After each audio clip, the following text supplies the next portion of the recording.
Hello everyone, welcome to this video where I'm going to talk about some different ways you can humanize yourself as an official.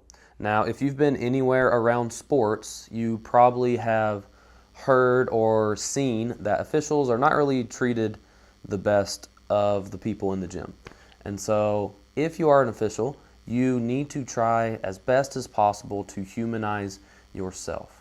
Just be a normal human. You don't have to be a robot and somebody who people look at as are going to already make them upset just because you're wearing the referee uniform.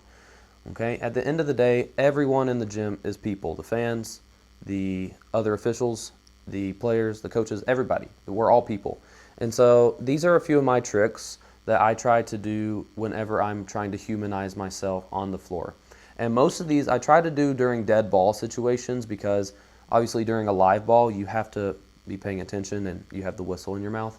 But during dead ball scenarios, you can try some of these communication tips to humanize yourself and try to build a little bit of rapport with the players and coaches. One of my favorite go-tos is during the pregame, especially in high school basketball, whenever I'm watching the players warm up. One thing I like to do is go up to any player. It can be the starter, which is preferable if you want to build rapport with them, but it can be any player to just build rapport. And one thing I like to do is I always like to look at the shoes the players are wearing. And if they have really cool shoes, I'll be like, hey man, those are some nice shoes. Do you think I can buy them off you after the game? And they usually think it's pretty funny. Obviously, they don't want to sell their shoes. But that's just one thing that they can be like, oh, this referee, he's chill. He likes my shoes and he wants my shoes. Maybe he has cool shoes. It's just something simple. Hey man, nice shoes. You mind if I buy them off you? That's one trick you can do. Another trick is I also like to look at the players with the weirdest and, not weird, but with really cool and crazy haircuts, because if you see my hair is really short. Looks like I'm in the military. But I like to find the players who have the weirdest and coolest hairstyles, like the dreads and the long hair and the buns. And these players, I also like to do something similar, like, hey man, do you think I can ever get my hair like that? And they're like, yeah, Mr. Ref, I think you could. It might take you a year, but another thing, it builds rapport with the players. Those are two of my favorite things to do. I would recommend trying those with the players.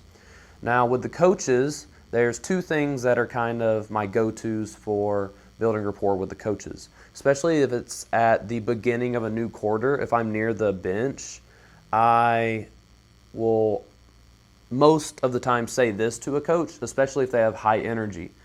Like, hey coach, can you tell me, or can I talk to you for a second?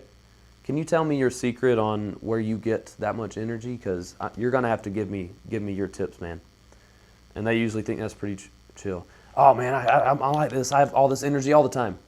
And this one thing, it's just one thing for you to build a relationship more with them so they can't hold that against you. And another part is if I see a dunk during the game. Every single time if I see a dunk, I always go up to the coach at some point, whether it's the end of a timeout, in between quarters, and I say, Coach, I think he learned that dunk trick from you. Am I right? Did you teach him that dunk? And they usually think that's pretty funny too.